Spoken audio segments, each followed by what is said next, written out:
It's no secret. America is in the throes of the most significant public health crisis ever. Addiction and overdose impact millions of families.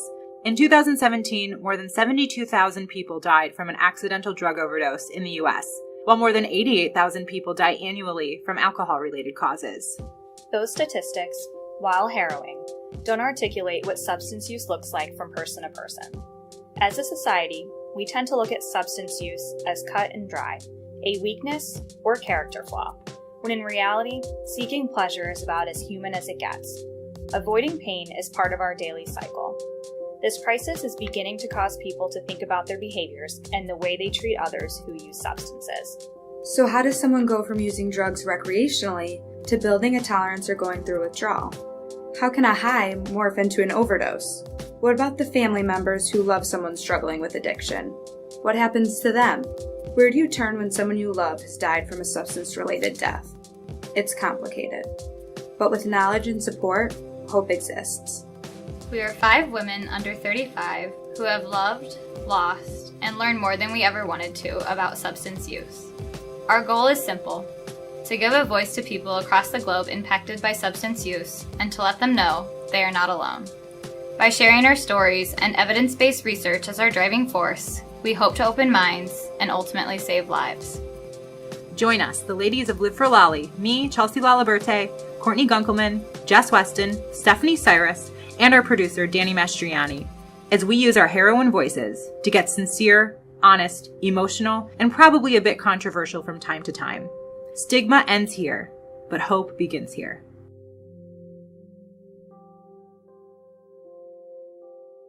All right, so we're all here together for similar reasons, but we all have certainly different stories. For the last 10 years, people have tons of questions about what it's like to be somebody who's impacted by substance use, no matter what side of it you're on, whether you're using, whether you love someone, whether you've lost someone, whether you work in the field, in the helping profession. But there are like some classic questions that we always get, because I think, especially if you're a person who doesn't really understand this issue, you might not think, oh, wow, like that must have been really hard for that person. So I thought like of just like a cool way of kicking this off, we could just kind of get to know what each other's experiences have been. So I guess the first question that we get a lot is, why do you do this? And I'm talking to me right now. You have chosen a career of addressing this problem. Like, why do you do this every day? So Steph, do you want to jump in and talk a little bit about you and what's happened to you?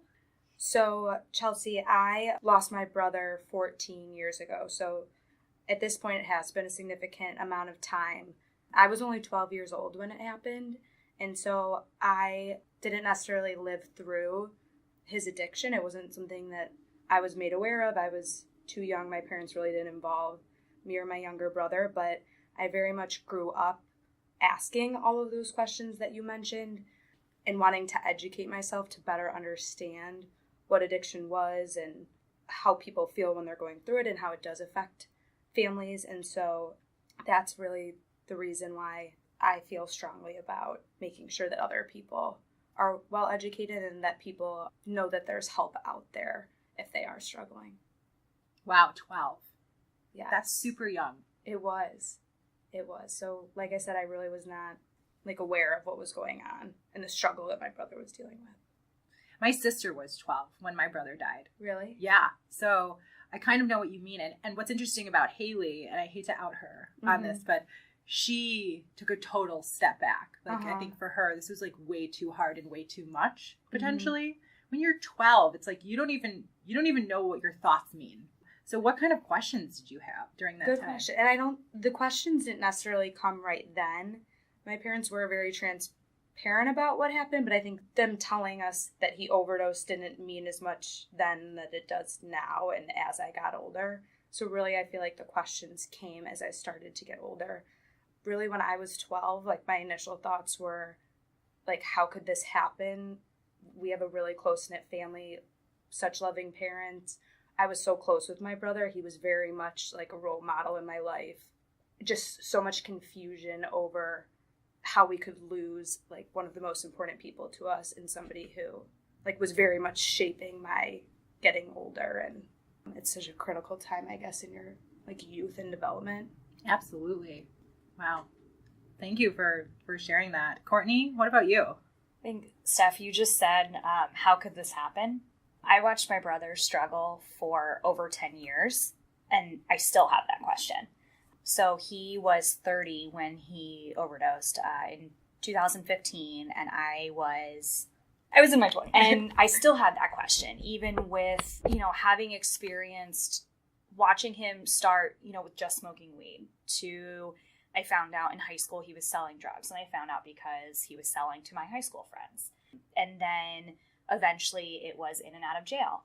And then he was in rehab a couple of times. But I think you still can never really prepare yourself for how could this happen. He did 9 months at a Christian-based rehab facility down in Fort Lauderdale. He was clean for close to 2 years maybe at that point, and then actually found out on Facebook that he overdosed. And I still had that question, how could this happen? So I think that's something that whether you're 12 or in your 20s, or whether you were aware of the addiction or you weren't, you're not immune, but you don't ever anticipate it. Wow. And you found out on Facebook. On Facebook, I'll never forget, I was watching Netflix and just happened to scroll on Facebook and saw that he was tagged in a post, said RIP, we lost another good one, and his name was tagged. And I called my dad, and I couldn't get the words out at first. And so I just remember, I wasn't even crying at that point, just could not verbalize, I think Eric is dead. And it took us about 24 hours to actually have the sheriff's department confirm it, but my brother's employer actually confirmed it before that. And that's another experience that part of why I want to do this is because I don't want somebody else to find out on Facebook that their sibling or their loved one, their parent, their child overdosed. Like if we could implore someone to take the next step of like maybe directly addressing it or going and picking up naloxone or whatever it is, we could potentially prevent that. I love that. I think even from the sibling standpoint too, there was a lot of anger that I had, a lot of frustration, a lot of questions. And I don't think I had enough empathy for my brother because I didn't understand addiction. And so if I could go back and, even if all things had to stay the same, I wish I just understood it more so that I could empathize with him and his struggle. And what's interesting is that if he had cancer or if he had any other chronic disease, somehow you may have probably been able to find empathy, which is the tale of stigma and addiction, which is a whole other conversation. And Jess, how about you? Honestly, I'm here because my heart is broken. I lost my best friend and really close sibling about almost 3 years ago in December. I grew up one of 4 kids and was the middle child with my brother Trent. Had a wonderful childhood. All of our needs were met. Grew up in like a rural Illinois area. And about at the age of what I remember correctly, I would say about 12, and he was 12 and I was 14. I noticed my brother start to shift, become a little bit more of a shell of himself, struggle with bullying in school, seemed to be a bit more clingy to me at recess, for example, and just seemed to feel a little lost. It was ups and downs. He would always test well on standardized tests, was a very intelligent human, but his grades were dropping. And none of us could figure it out. My parents sought support. I tried to love him and was there for him as well. But then he started to get experimental, starting early years in high school with different drugs. I was always there as what I thought to be loving, as being there for him and just trying to love him through it and not ask the hard questions and keep some secrets that he was telling me to have his trust. Essentially, he ended up going into university at Western Illinois and dropping out by Thanksgiving. I received phone calls from afar. He was still my brother, but he was someone different. And I remember getting one phone call that was like, Jess, I need to come home. And it chilled me to the bone. And it really scared me. And within a week, he was home. And through a series of family conversations, we thought the Army would be a great choice for him. And so he enlisted, and it worked for a bit. But once he was in the barracks, he had civilian rights and he was drinking. But from afar, it's hard to tell how someone's actually doing. And because they're going to say all the right things. Right. They're going to tell you what you want to hear. Right. And guess what? Like you can't prove them wrong. Right. And he was a master of telling you what you want to hear. And so how much can you hear from afar and just on the phone? You don't really have a good pulse as to what's going on. But I thought he was just drinking because it was tough. It's tough in that life. But then I received a phone call in December of 2016 with my dad on the other line, just sobbing, like, Trent's dead. And I remember being numb, almost collapsing, and just immediately angry because I knew exactly what happened. I knew that he had experimented with drugs, and I knew that it finally overtook him and took him in this way, and it just could have been prevented, and I'm still angry. And I really am pushed and moved to make change in this space and really love others better and get the education out there and make the change that we need right now. Wow. How painful. I could hear it in your voice. I mean, I felt that way too. My brother actually also went to Western Illinois. Mm-hmm. This is not a knock against Western Illinois, by the way. I just want to make that clear. Like, we're not trying to ostracize them, but similar phone call. I need to come home. I'm coming home. I got mugged. All my stuff got taken away from me. I got beat up. And I'm coming home. Which was totally uncharacteristic of Alex to say anything was wrong. In fact, he never acknowledged when there was a problem. So as his sister, like, I knew that something was wrong. I just felt it, like, in my stomach. And he was, like, stuttering and he just didn't sound like himself. And that's when I knew there was something really serious going on. And when he came home, it's almost like he was crying out for help, but he didn't know how to say the words still, because maybe he was so ashamed, or he didn't want to disappoint us, or he was probably scared, because I can imagine when you realize you have a dependency on a substance like that, like for him it was opioids, and knowing that, like, you may have to say goodbye to your friend, right? Because you build a relationship with the drug, and it's like, now I have to leave it. Like, that's a comfort. There's a psychological process behind that, and I know that now. But then, I just remember so much shame and a lack of self-awareness too, I think, was something else that I saw in him that I didn't have. I was always a very perceptive, aware person because I handled life and emotions totally differently than him. But the one thing that we had in common is we both sought out relief through substances. I did for years. I did it all through college. So when he came to us with this, it didn't surprise me and wasn't so far from, like, something that I felt like I could relate to, which is probably why I, like, didn't panic, because I didn't think, you never think this person's going to be dead soon. Like, you just don't, nobody thinks that. And when we work with overdose victims now, they will tell you that they don't go into getting high thinking that they're going to OD, or they think that they will be able to survive it. Like, this isn't going to happen to me. I know how to use, I'm a safe user. But I think that we know that it's Russian roulette, like, every time. And my mom always used to say, you're playing Russian roulette when you don't take care of yourself. So, but when I learned about really how ashamed he must have been through doing the research about addiction, is really when I got motivated to say, this was not his fault. He did not deserve this. And how many other thousands and thousands of people out there are feeling this way? And then when we started this organization and people started to come forward because, finally they felt like they could, it became really clear to me that we needed to keep going. And so I'm here tonight doing this podcast with you guys because we don't often get to talk about this detail. We don't often get to address, like, what really happens to families. So my motivation for doing this is out of sheer love for my fellow neighbors and, like, countrymen and women who are battling this and battling something. Everybody's battling something, and maybe this will help one person. So it's interesting because all the stories are different, but they're similar.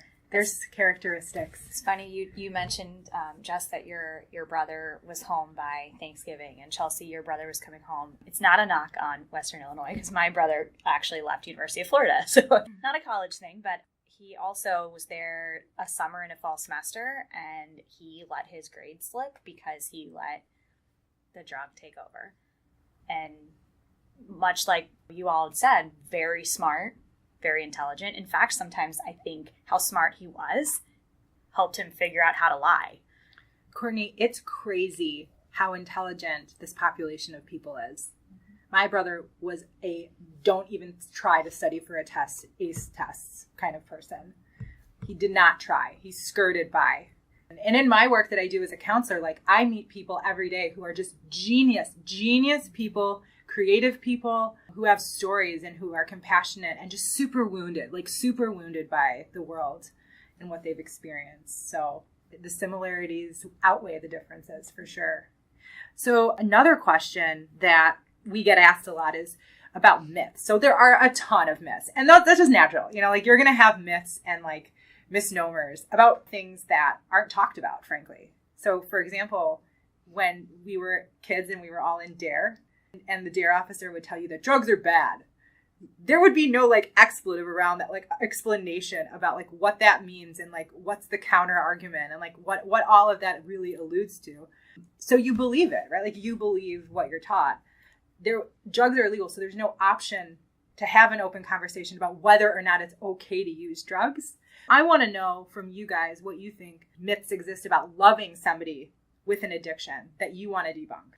Personally, I think one of the things I thought in the moment was that when it got bad, I needed to be more of a tough love and like kind of be like, I'm not taking this shit anymore. Like, this is what I expect and this is like who I want you to be. In working with people in the community, I have quickly learned that personally, I don't think that's the right method. I think they need to be met with a lot of empathy, and they're going to disappoint you time and time again. You have to expect that, but to really come from a place of love and understanding and just being an open door and knowing that they are known and loved no matter where they are. One of the biggest things that frustrates me and that kills me when I hear is that how could their parents not know? Or how could their parents not stop it? Or how could you as siblings not stop it? And these are coming from people that I know and love and care very deeply for who haven't been in this situation. And the fact of the matter is they tried. And they tried many different things. And I could sit here and I had a ton of guilt for a while because our relationship toward the end of my brother's life was not great. You know, had I reached out more, would it have changed anything? And the fact of the matter is I don't know. And it might not have. But there is not a single person out there that hasn't tried in some way, shape, or form to help their loved one. And it's a personalized journey, right? So certain forms of recovery work for one person, might not work for another. I have family members who have been able to just stop drinking cold turkey, whereas my brother had to go to rehab. It's not one size fits all. And that's something that I really believe is a myth, that they should get into rehab or they should go to meetings or your family should have done something different. The should have thing is really like shame-based. Mm-hmm. And I think when we say should have, it just tells you that like everything you've done was horrible. You're horrible. Why even try? Mm-hmm. That's what we do. We should people out of actual progress. It's not effective. What about you, Steph? So when you, Chelsea, asked the question about myths, the thing that came to my mind was, and I think this is something that I've been dealing with for a long time, is that I took it very personally that my brother passed away from an overdose, and I think it's taken me a lot of time to understand that addiction is a disease and that it's not because he didn't love our family enough and that it's not that he didn't want to be here. It's just that this is something that really took over his life and I think got in the way of those priorities. And I think it's really hard for people to understand that. And I think I'll always have a hard time understanding that. And I think just being somebody who hasn't gone through it, it is hard to wrap your mind around. Or how about it's one particular demographic? I mean, right. It doesn't discriminate. Mm-hmm. Like right now, there's so many white faces and white young faces that you see on ad campaigns and out there in the media. In Chicago, the population most likely to overdose and die is a 45 to 55-year-old African-American man, and he's snorting drugs. That is not the image that is portrayed in the media. And the thing that you said about understanding like your priorities go completely out the window, that's actually a biological process that happens in the brain.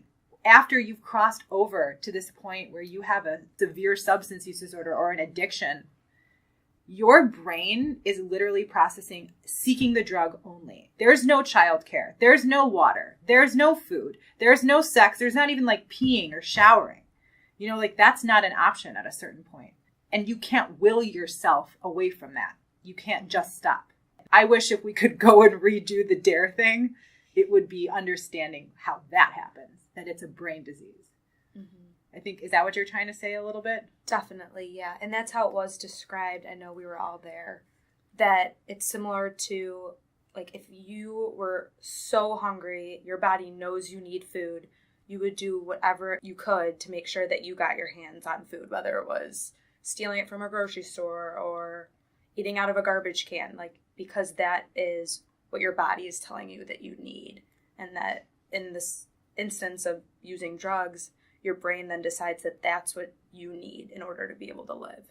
Becomes a basic necessity. Right. In your mind. Right. There are some people who really think it's a choice. I'm hoping one of the things that the people listening will get out of this is that there's nothing you can say that's going to make us agree with you. We're not going to waver. We will listen. But if you're hurt, if you are hurt because you saw your dad like beat the crap out of your mom, which, listen, like I get where that comes from. Like that's horrendous trauma related stuff. It, especially with the generations kind of shifting over, I bet you your dad didn't want to do that. And I bet you that your mom didn't want to be on the receiving end of that. Sometimes people feel like they have no choice. And I think that it's so difficult to articulate because you have the right to be angry. Like you have every right to feel that way. And you didn't have a choice. You had to learn to survive based on what your memories are now telling you. So, you know, I think that if we could go back and reframe how we were going to do teaching people about addiction, it would come with the whatever they call normies. People who don't have addictions would think are absolutely asinine behaviors that are horrendous and unacceptable are actually, to somebody who's desperate to fill the dopamine in their brain, necessary. And again, never taking away from the experience of that person, but challenging themselves to think about it based on facts, not based on experiences. Because if I went around all day saying like, my dad used to yell at me, and so that's why I talk loud and I can't change the tone of my voice. What I can. Like I can. And so I think we stop ourselves. And one of the myths that I think is really critical, this happens with denial, I think, is a lot of parents and just family members and loved ones, they'll say like, well, my son or daughter is in a treatment center or they're in a recovery program. They're not going to OD. There's this kind of like survival instinct that actually goes into play, like, no, they're safe, they're okay. And it's a similar reason why I think parents feel like potentially, you know, when your loved one gets incarcerated for a crime related to for their behaviors associated with their addiction, it's like for that moment you feel relief, like they're safe, they're okay. When the answer to me a lot of the time is actually they're at the highest risk for overdose that is possible. When your brain hasn't engaged in opioid use or any sort of drug use, you are at a very risky place. And good for you that you were able to get to that point, but you have to be uber extra careful about what you're doing. If you go back to those same locations that where you used to use, if you engage with those same people, it might trigger you to use again. So just to be super careful and to have naloxone on you, and for parents not to think that they don't need it, not to think that they don't need a safety plan, not to think that communication isn't key. And in doing that, back to what Jess was kind of saying about if you're going to tough love them, maybe you should think twice, because it's not necessarily going to get that person to say, I'm struggling, I need your help, I need somebody to talk to. Instead, it might just make them isolate and use. And so, you know, I think all these things are really important. But anyways, so another question that a lot of people ask is, why is overdose death specifically significant or unique for those left behind as compared to other deaths? I think the initial emotion, at least I felt, was everything I could have done differently, said differently, prevented this from happening. I remember being at the second funeral at the Army and just sobbing to my sister and my parents, saying, like, I see it all now. Looking back now, I see this. And there's, like, every situation you're replaying and how to fix it because you feel like you had the power to change it.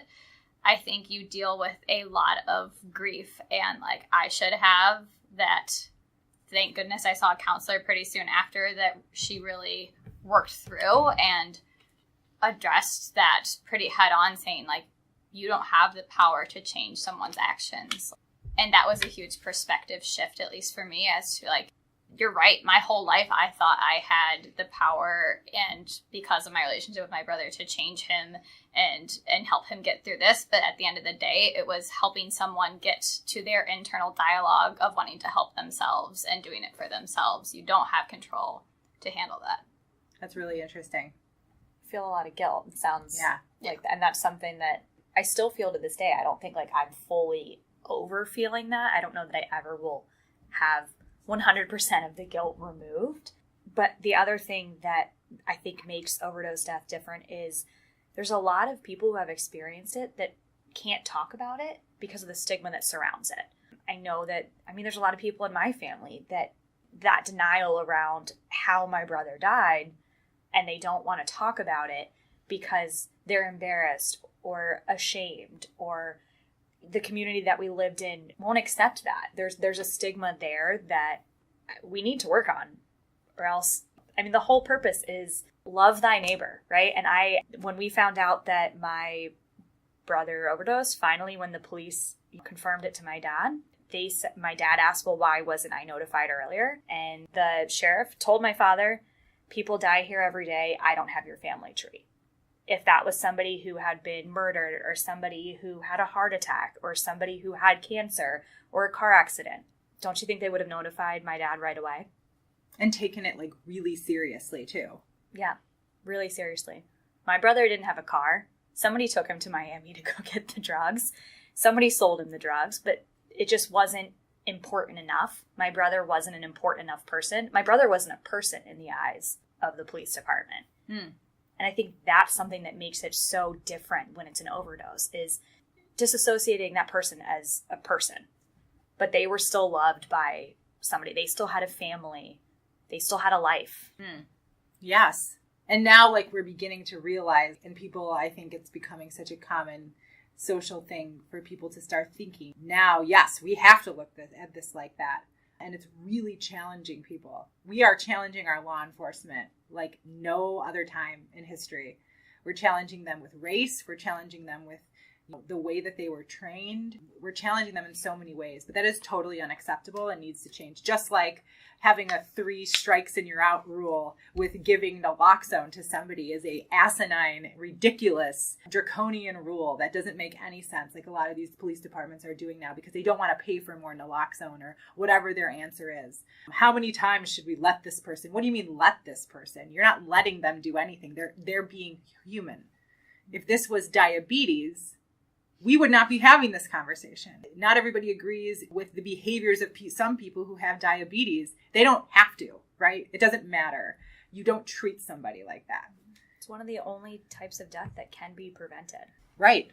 Exactly. What about you, Steph? Any other myths?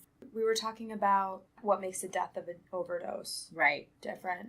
And that's a really, honestly, tough question to answer. I do think it's so different because I have been dealing with my brother's death for a long time. It surprises me how, after all these years, it's still so hard for me to talk about. And it's something that I wish I didn't avoid as much as I do. But it's hard when you're having, I guess, more like surface level, casual conversations with people, and it gets on the surface of family, and I don't necessarily feel comfortable all the time. I would talk about my brother Tom all day, every day, but it gets into questions. That's where it gets really tough. You mean, like, how many siblings do you have? Or, and then when you get into the topic of, well, what happened? Yeah. It's almost like you can't talk about it because the person on the other side will be uncomfortable. And then we want to save them from being uncomfortable, which is bullshit. How do you guys answer that question? How many siblings do you have? That's something that I've always struggled with. I have 2 sisters, and my brother is no longer with us. That's right. Because he was a person. He was my brother. I'm never going to discredit him. I feel like that's what's different, though, about the loss of a sibling, too, right? Right. Is how do you answer that? We're so young, and should we have to say we lost our sibling? No, I think that you should say whatever makes you feel comfortable, because the risk that you take in putting that out there is that that person can say something to you that might totally ruin your day.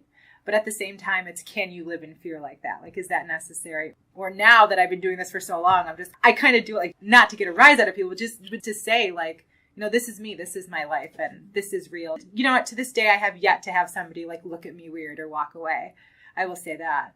I think for me, at the beginning, there are so many questions around it. Everybody wants to know every little detail, and then certain things happen like, oh, well, his dad wasn't around that much, or, do you remember his dad from baseball games? He was crazy. It's got to be his fault. Like, I remember people would say things like that, like trying to figure out the reason why this happened. And it's like, that is not what you're supposed to be doing. What you're supposed to be doing is saying, how can I support you? Mm-hmm. Not judging them, not trying to pick apart every little detail. Retell the story. Mm-hmm. Exactly. This is now like the most common accidental way to die. We as a society must learn how to have these conversations.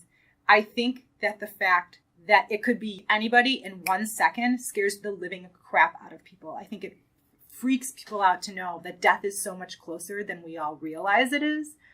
And that by taking a drug, potentially one that a doctor prescribes to you, that you can die today. Like that is how serious it is, but that's how we have to talk about it, I think. Or else we're never going to get beyond this. And now it's like we've kind of segued from this prescription drug overdose epidemic to now like a heroin and now fentanyl crisis where doctors are prescribing less, but it's pushing more people to the street. And there's something about that stigma of buying drugs from the street that is still like uber stigmatizing, like, ugh, to people. And it's like, well, it's a multi-trillion-dollar industry. There's like 100,000 drug deals in Chicago every day. So I don't think that this is that rare.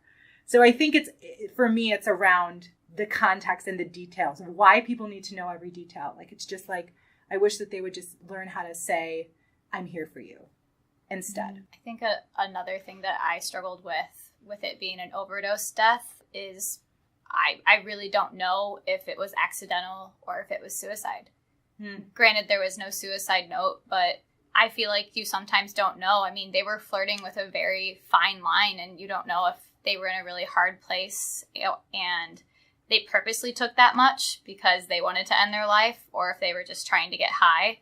And I think for the people you leave behind, that's a really tough thought. Of course, you want to think the best, but how do you know? Right. And does that mean you love them less? No. Right. It just hurts differently, maybe. It hurts differently to know that they were in that dark of a place, that they could use heroin and do it without reaching out first. Right. So we have to do a better job as a society of opening those conversational doors if we are going to make a dent at all in any of this. We have so much work to do on this podcast, you guys.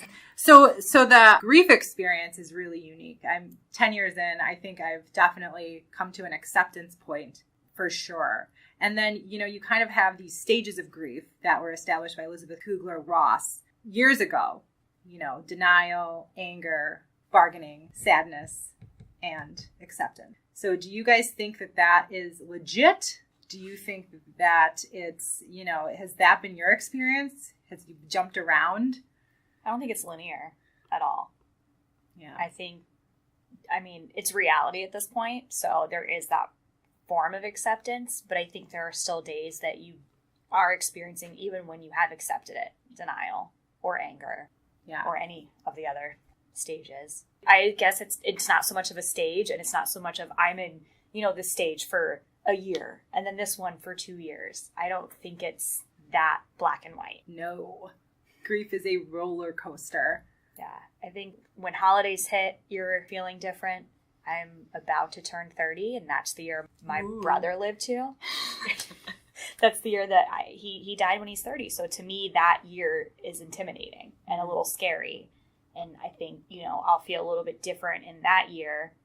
And then when I see myself turn 31, because he didn't make it there. I don't think it's a ladder you're climbing. Right. Like there's no prize at the end. Right. Maybe like I've made it to acceptance, so everything is good now. Right. I don't think it works that way. Right. No. I don't think there's an end goal. I think I heard someone say this once where it doesn't get better. It just is different. And so there's not an end goal of, okay, like I can move on with my life now. This is life post-trend. Like he's always a part of me. He's a huge gap in my heart that will always exist. And that is because I loved him so much. And that's a beautiful gap to have. And that is life. I think, especially at first, people will like throw grief books at you and they'll say there's these stages and people just want to like, I guess, classify or try to put you in a box almost. Plan for your grief. Right. But I remember even there was a whole summer where I was dealing with really intense, I would say, anxiety, depression about it. And I would wake up and almost not know or remember that my brother was dead yet and go through those stages really quickly. I remember that too. It's almost like it's like a floating feeling, like you don't know what reality you're in. It's very surreal. And I don't know that I would ever want to never feel pain about it. Because like then to me, it's like, what would that person have meant to you? What would Alex have meant to me if I didn't feel like I wanted to take a day out on his birthday to celebrate him or remember him in some way? I don't think it ever really fully goes away. That's like one of the myths of grief is that like someone dies and eventually you stop feeling pain. No, you don't. No, that's not, that would be nice, but that's not how it works. Something that is beautiful about the grief process, though, is, you know, you get to this point where you're able to start an organization and, you know, host a podcast where you can help other people through your grief. Right. So while you miss the person you lost, that's what's driving you to help everybody else. Right. I agree. It's never okay. It never will be okay, but you do learn to get through at least most of your days in a more normal manner. I do feel like something that I guess has been a part of my grief is I do have this fear of losing other people close to me, just knowing like all of the pain that's brought on by this kind of loss. It's something that would be like truly unbearable, which is so like I try not to let my mind go there because I hope I'm not at risk for that. But do you mean losing somebody else in your life in general or to an overdose? It just in life in general, like even just my parents when when they're abandonment. older. I mean, that's real abandonment. I mean, right. No, that's true. Yeah, I think it makes a lot of sense. Even my grandparents now, like, of course, they've lived, like, long, beautiful lives, but you, like, really... And I think, I guess, losing my brother at such a young age, I very much grew up... The person I am was shaped by losing him then, and that I grew up with, like, such an appreciation for my parents and my brother and my sister, and, like, family has always been something that has meant so, so much to me that I just can't. Yeah. I think you would be better prepared or something. No one prepares you for this. No. It's back to that question. Yeah. Are you ever ready? Yeah. Right. Do you ever anticipate loss? I actually met Steph when I was 18 years old. We went to the same university, and she'd always struck me as a very empathetic person. And I didn't know about her brother's loss until 5 years later. And we were best friends in college, and it connected a lot of dots for me as to like who she was as a person and how good of a friend she was and how empathetic she was. And so I definitely hear you and like have seen that in your life before I even knew that you had lost someone. Yeah, I think that experiencing something like this gives you an added layer of looking out for people. There's so much adversity, and it's usually done in silence or acted out in silence throughout our days. I don't think I would be as empathetic or good of a person as I know that I am if it wasn't for losing Alex. I really don't think that I would be. You're forced to grow up. Like, you're forced to really see the world from a different lens when this happens. So it doesn't surprise me to hear that about Steph. She's so sweet anyway. Jess is the one that's the really great friend. We're just so lucky that we have each other. All of us. Yeah, totally. And I think that that's like a message too. When this happens, people need people. Like, my family decided to come together. I'm really grateful for that. It could have gone the other way. We could have blamed each other and isolated ourselves from each other, but that's not what happened. Instead, we decided to like, let's start a nonprofit organization. Let's see how that goes, which, you know, has been a journey, a huge journey. It's how we healed, you know? I think like listening to everybody talk about the relationship with their families and their friends, I think it just emphasizes the fact that we all came from good families. We all came from good backgrounds. We all had good friends. Our siblings had friends. And, you know, here we are still sitting here today with the loss of our siblings. So I think that just goes to show that for anybody who is listening that's experiencing this, like, it can happen to anyone. And it's happening to so many different types of families across the country. Like right now, you know, I think what's kind of happening, I guess, from the 30,000 foot view, like advocacy standpoint is people are like kind of numb to talking about overdose who maybe aren't impacted by it, because it's like we keep hearing about it, but nothing's changing. We're still getting the same statistics. The outcomes are not great. We're not seeing like what happened with the AIDS crisis. Like one day, like people just get treatment and we started to see the death tolls just plummet. There are specific things we know we could be doing to change all of this, and we're not doing it. For example, when Mac Miller died, it was like for 5 hours, people were like, let's see what everybody had to say on Twitter about this person and his craft. And then 2 days later, it was like old news. Like nobody cared about it anymore. And it was like, what else? Brett Kavanaugh. Like, okay, that's what we're going to be focusing on today. It's like, it's so much information. And I think that there's like this hopelessness that comes with knowing about overdose and the epidemic, where to the point where people don't know how to feel about it anymore. And I feel really grateful to have a tool. Whereas I don't know with other causes and what affects other people, if there's that available for them, but I know they can have one. It's just like, how do you get there? Like, how do you get there? Like, what made you guys decide that you wanted to come and help out this organization and do this podcast and donate your time to do that? Because it doesn't need to happen to anyone else. Yeah. I think it's so scary. And I think, again, to that sense of helplessness, I know that my brother felt that. I know I felt that. I know my parents felt that. And you Google it, you try to read books, but it really didn't feel like there was a tangible resource that made sense. And through this podcast, through Live for Lolly, there are tangible resources that I have now learned about and want to share with other people that make sense. There's like empowerment in that, I think, a little bit. Mm-hmm. I'm with you, Jess. I think it's so important to know that no matter what side you're on, whether it's you're a family member or a close friend, or you are somebody who's struggling with addiction, there's help for everybody. And we definitely want to be able to share the ways you can go about getting that help. Right. With all of you. Absolutely. There is help. We have spent so much time and energy finding help for people that treatment access and capacity is getting better. And we keep telling people, like, ask for help, reach out for help, we'll help you. The challenge then becomes finding proper placement, making sure that they can get there, making sure they're comfortable there, checking off all the boxes, making sure we've done a thorough assessment so that we don't put a trauma victim in with people who are similar, look like, sound like, are similar to the abuser, making sure that we're protecting people. We have not done a thoroughly good job of that in this country. So that's one thing that I think I really want to focus on at one point. But is there anything that you guys want listeners to know, like that you wanted to know that you didn't know until now, for our little wrap up here?